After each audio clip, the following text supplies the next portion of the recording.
selamat pagi. Nama saya Prananda, dokter kerja hari ini. Ya, boleh. Apakah dokter udah nyaman, Mbak? Sudah, dokter. Boleh saya minta identitas Mbaknya? Iya, boleh. Nama Mbaknya siapa? Saya Vira, dokter. Oh, ya. Ya, Mbak Vira, umurnya berapa ya? Umurnya 21 tahun. Tinggal di mana, Mbak?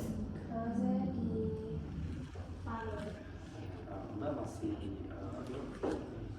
melakukan pendidikan atau belum? Saya masih mahasiswa. Jadi hari ini datang dengan keluhan apa ya? Jadi gini, dok.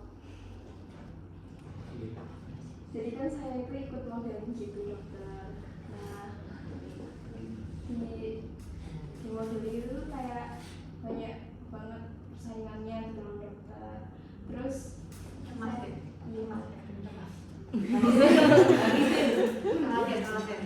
jadi saya tuh takut kalau nggak bisa masuk lolos ke selanjutnya gitu, dokter, gara-gara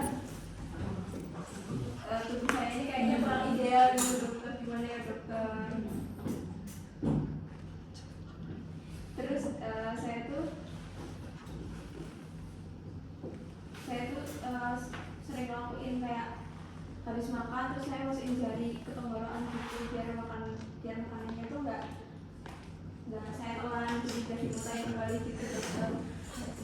Oh iya.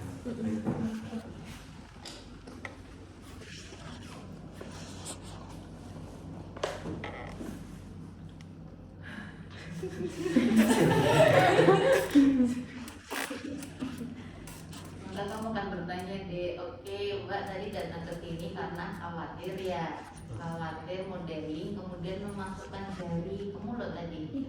Iya, itu kenapa Mbak kira-kira kok khawatir seperti itu? Itu kenapa ya, Mbak? Kok khawatir? Iya, karena saya takut berat badan saya ini naik, dokter. Jadi biar makanannya tuh kembali lagi gitu.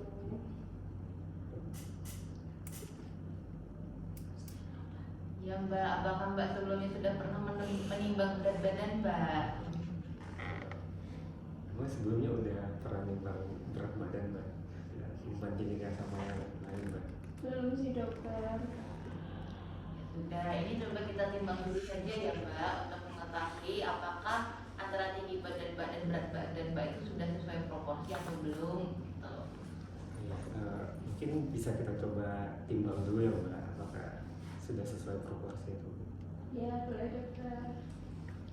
Ya, terus ditimbang, terus ternyata bagus, normal.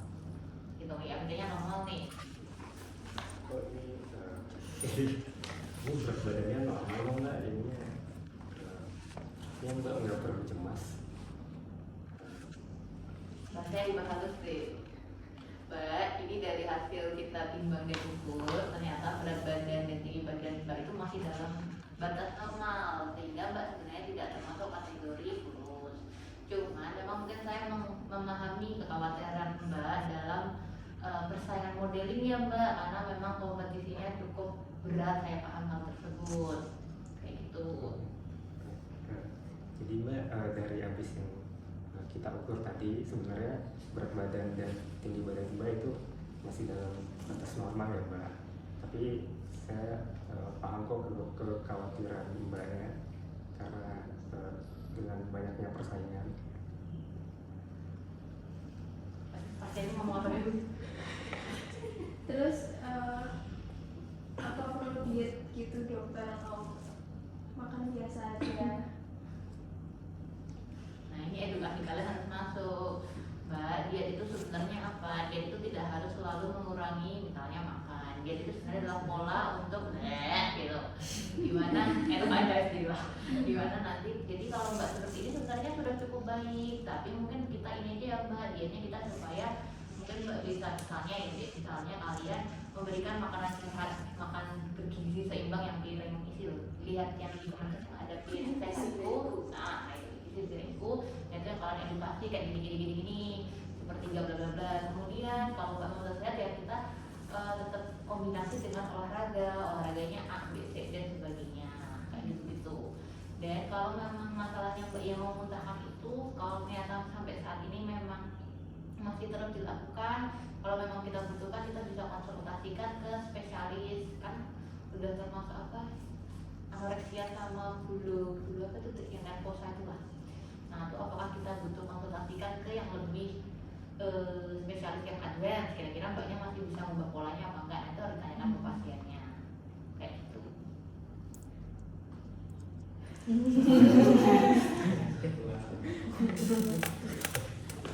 Jadi gini, sama edukasi kan di pasiennya, oke mbak, jadi mbak cerita kalau mbak itu memasukkan jari ke tenggorokan ya terus supaya bisa muntah.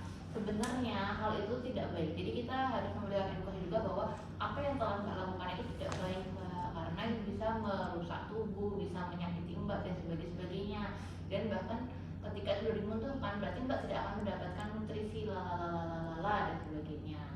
Itu juga termasuk salah satu gangguan makan mbak, sehingga sebelum kita bahasanya sebelum itu terjadi lebih lanjut sebaiknya kita cegah dulu aja mbak. Bagaimana jika mbak mengubah pola hidup seperti gitu, dan nanti habis itu mbaknya oh gitu ya dok, blablabla, terus habis itu baru kalian akhiri. Nah tanyakan ke pasien dulu, jadi bagaimana mbak, apakah mbak sudah memahaminya, apakah ada yang masih dikhawatirkan, ada yang diungkapkan dan sebagainya.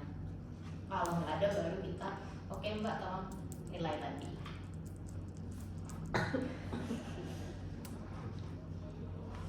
Ya udah. Gitu. Oke. Ada yang mau tanyakan dulu nggak dek? Jadi memang di konseling ini kalian harus latihan lah.